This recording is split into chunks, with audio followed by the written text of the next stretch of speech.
Have you ever thought, why do I suck at fantasy football? Welcome. This is the Commissioner Fantasy Football Podcast.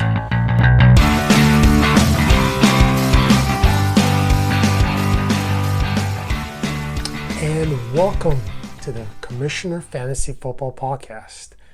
Here to try to give you some help in playing fantasy football. Again, trying to get you guys to have more fun, to get better at fantasy football, and again, maybe help you guys win some championships out there. So let's get into it. So today what I'm going to be talking about is rankings in the first round.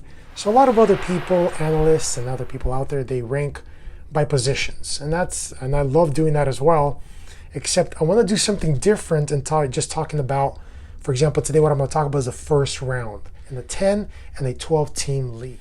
So again, I just kind of want to make sure that when you go into your draft, you're not making stupid mistakes in the first round, and then my next episode is going to be in the second round. And then I might do a third round, kind of see where it goes. But the first round is almost a big key in your draft. And again, you don't want to miss the good players that are there. You don't want to make a mistake by taking a quarterback. And I'll start off right there. In a one quarterback league, please do not draft Lamar Jackson. I mean, he's valuable, I get it.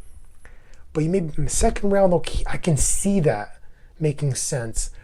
But in a one quarterback league in the first round, just take the safest players that are out there. And so this year, I think they're pretty safe. So let's go ahead and start. Before I do get into it, I want to talk about handcuffs.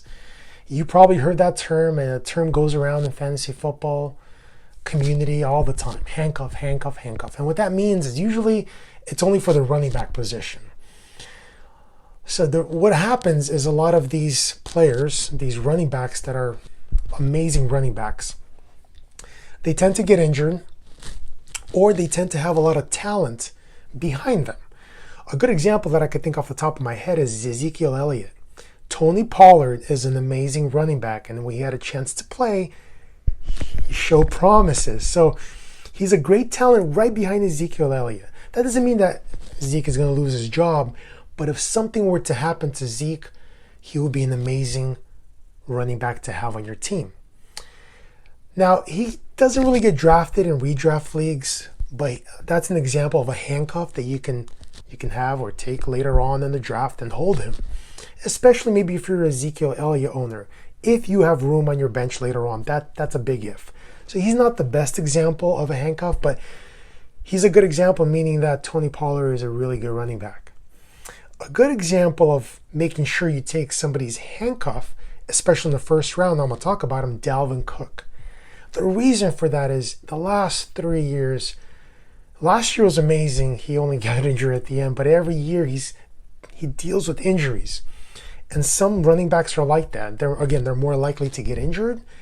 But Dalvin Cook just has a history of every year missing games. And hopefully he doesn't. But if you draft Dalvin Cook, a handcuff would be, again, Alexander Mattison. Amazing running back. So that's another example. But Alexander Mattison gets drafted in pretty much every league because of that. And because he's really good. So, all right. So let's say you're going into your first round draft. Into your draft, and you're going into the first round. And then again, it depends on the pick you're sitting. If you're number one, I don't think it's a really hard choice to make who to get number one. And the way I'm going to be ranking these is based on half point PPR. So again, not full point PPR or non-PPR or like a standard league, but half point. To kind of most leagues are somewhere in the middle. And so that's what the ranking is going to be by. And again, it could vary because if you're in a standard league, it could vary. If you're in the full PPR league, that can vary as well. So if you have the first pick, Christian McCaffrey is one of the safest picks this year. For various and many reasons, he's amazing. He catches the ball. They use him. He's not on a good team. That's one problem. So for example, having a handcuff or getting a handcuff for Christian McCaffrey is not really necessary because his handcuff is okay, but you don't really have to handcuff Christian McCaffrey because whoever's behind him is not going to do really well. But let's say Christian McCaffrey was on a different team like the Kansas City Chiefs. Yeah, having a backup on Kansas City Chiefs is amazing because whoever their running back is, even like Damian Williams, he wasn't the most talented. He was pretty fast, but he wasn't the most talented. But yet, in that system, the way the Chiefs run their system, the offensive system, almost every running back succeeds. So, and I'll get to that. But Christian McCaffrey doesn't need a handcuff. So if you're picking first in the draft, you take Christian McCaffrey. That's a safe, very safe choice. At number 2, I have ranked Saquon Barkley. And the reason for that is, again, last year he dealt with some injuries, but he's amazing. He's an amazing talent. He's one of those like Christian McCaffrey, but he can run in between the tackles and he can catch the ball and he's fast. He's just, if you ever watched him, he's amazing. He's not on the greatest team, but again, they're getting better. They got a better quarterback. They got a lot of good wide receivers. Not like legit wide receivers, but they're good. They got a nice tight end. So they have a good offense, and I feel like, Daniel Jones going into the second season will get better. And he's another safe pick. So if you're picking him over McCaffrey in the half-point PPR league, I'm not going to argue that at all. It's going to be whatever. So Saquon Barkley comes in number 2. His backup, you could take his backup later, but most people won't. Dion Lewis, he was on the Titans. Dion Lewis is a good running back, and he can catch the ball as well. So he's a handcuff that you can possibly get if you're really worried about it, but I wouldn't take him. He's not a necessary or mandatory handcuff. And number 3, I'm going to put Alvin Kamara there. He had a okay year last year, but this guy runs in a system. Again, it's almost like a Kansas City Chiefs offensive system. They love throwing to the running backs. They love using the running backs to hand it off, to short pass and throw. And Kamara is amazing. He can break tackles. He's fast. He's loose. He's just a great running back. And I know he had a bad year last year, but don't count that out. But if you take Alvin Kamara in the first round, maybe as your third pick, draft Latavius Murray. That's the handcuff. Because when Kamara was gone last year, Latavius Murray was almost like a top 5 running back. He was amazing. So if you draft Alvin Kamara later on, kind of keep your lookout for Latavius Murray. So I would take him maybe if he's available in the 9th and 10th. Most people won't be looking for him because he's on the team with Alvin Kamara. But if you see him past the 10th round, what I would do is I would take him. He's one of my keepers this year, so I'll definitely be looking for him for Latavius Murray in the later rounds. So that's number 3. Number 4, I will put Ezekiel Elliott, but you could put him in number 3. He's very, very, very safe. Again, I talked about his backup earlier, his handcuff, Tony Pollard. So same thing towards the end, but I will even go further than past the 10th. I'd probably look for him maybe in the 12th, later on rounds. A lot of people won't be taking Tony Pollard. Same thing for the same reason. He might not even play all season because Zeke, he plays all the time. He rarely gets injured. He's a monster. He's been great. And maybe his downfall is coming sometime, but I don't think it's this year. So Alvin Kamara, Zeke at 4-3, I would switch them up. Doesn't matter. You're safe. So these 4 running backs, Christian McCaffrey, Saquon Barkley, Alvin Kamara, and Ezekiel Elliott in a half-point PPR league, you are set. If you have the top 4 pick, you need to get that one of these running backs. You have to. Again, running backs matter a lot because, again, they get injured. And if you have a stud running back like a Christian McCaffrey last year, it's like he was playing for 2 running backs in most leagues. It was insane. Every time I played against a team with Christian McCaffrey, it was just like, dang it, he scored another touchdown. He got another touchdown. It was just on and on and on and on. So those are the top 4 I feel like are safe running back picks this year, especially in half-point PPR. In standard, same thing. Stick with the running backs. Now at number 5, I have Dalvin Cook at number 5, and then I have a number 6, Michael Thomas. If you want to take a wide receiver at that point, again, Michael Thomas is one of the safest wide receivers, especially with Drew Brees there. But they have Jameis Winston on the bench, so if something does happen to Drew Brees, I am not worried because Jameis Winston, even though he'll throw interceptions, he will throw the ball. And he had Chris Godwin, the slant runner, the not short passes. That's Michael Thomas, and he'll be safe no matter what. Last year, Drew Brees got injured, Michael Thomas was safe. And now they have Jameis Winston, who loves to throw anywhere. So you'll be safe. But Dalvin Cook, again, if you take Dalvin Cook, that's okay with me as well. He's amazing. He's an amazing talent.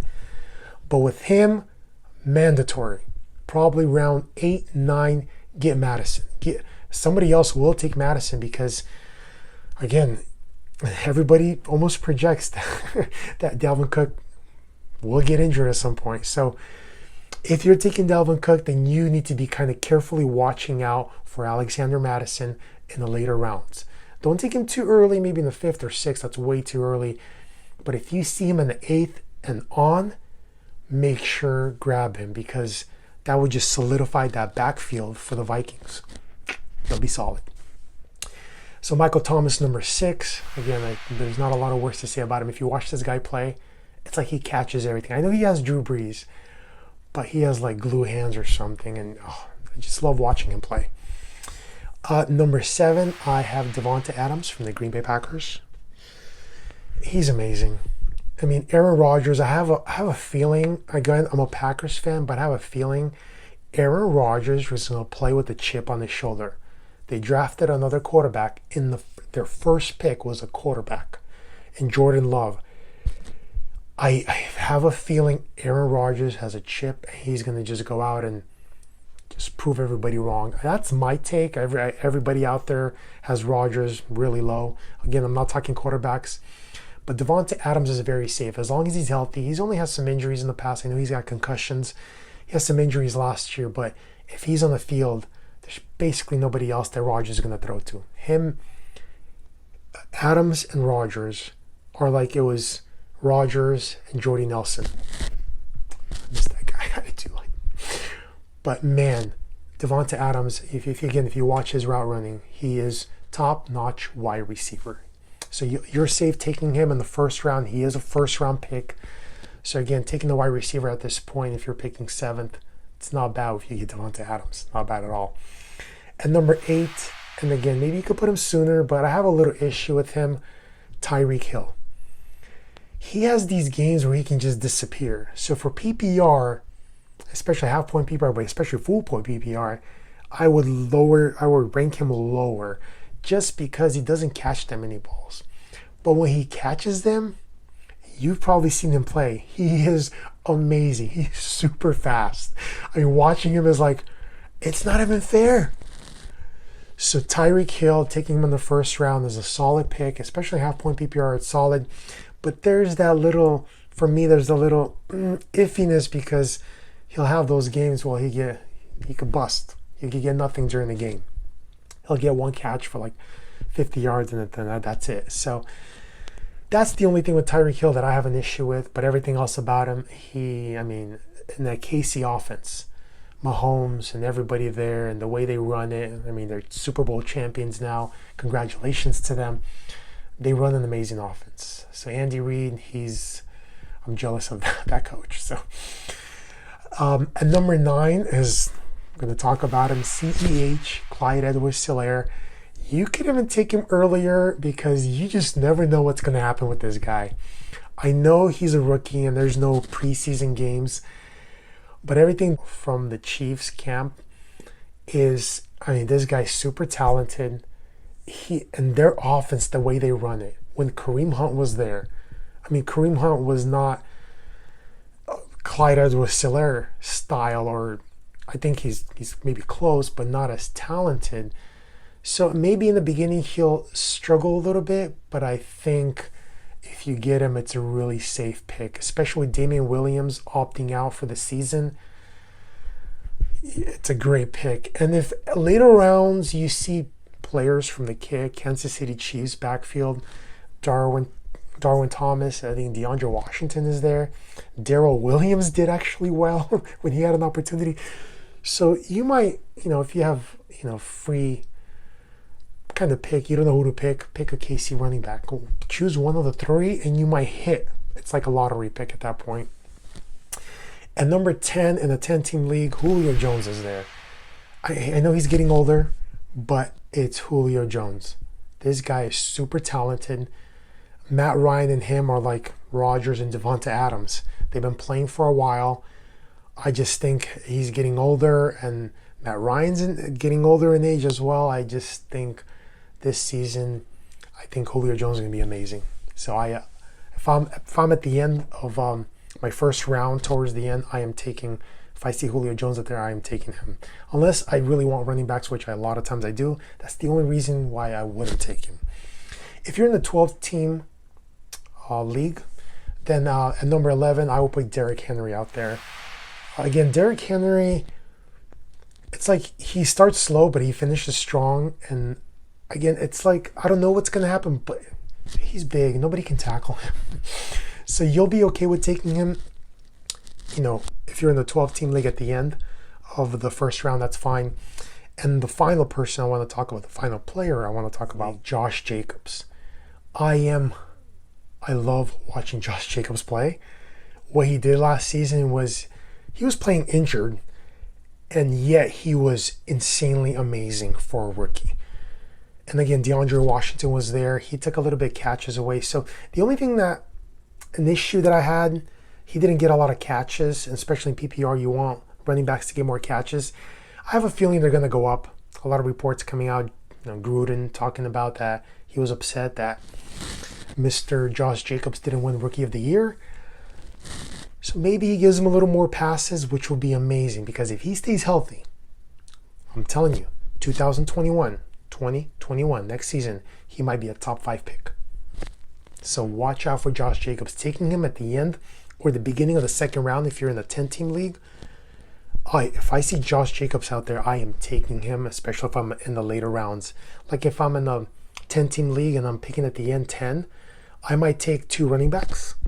If, CEH is available, having Clyde Edwards-Helaire and Josh Jacobs on the team, ooh, I would be in another world. But so it's not even bad this year, especially this year, being, drafting players at the end of the first round. So that's, in the conclusion, that's what I kind of wanted to have this episode. So at least you know the names that are out there. Again, there's other people, considerations out. Miles Sanders is a consideration. I mean, so there's other players out there that you can look up. But these are the ones that I've picked for the first round that are just solid, safe picks. So good luck in your drafts if you haven't drafted. Good luck in your drafts. Hopefully this little tutorial or this little discussion helped. And then again, until next episode, we'll go over the second round, and hopefully maybe I'll do the third round. But it's fun doing these. So know what handcuffs you need to take. That's a big one too. So again, Dalvin Cook, it's a big one. Alexander Madison, super talented. So make sure you get that done. And until next time, you guys, good luck in your drafts, good luck in your fantasy football league, and let's win some championships. Come on, let's go.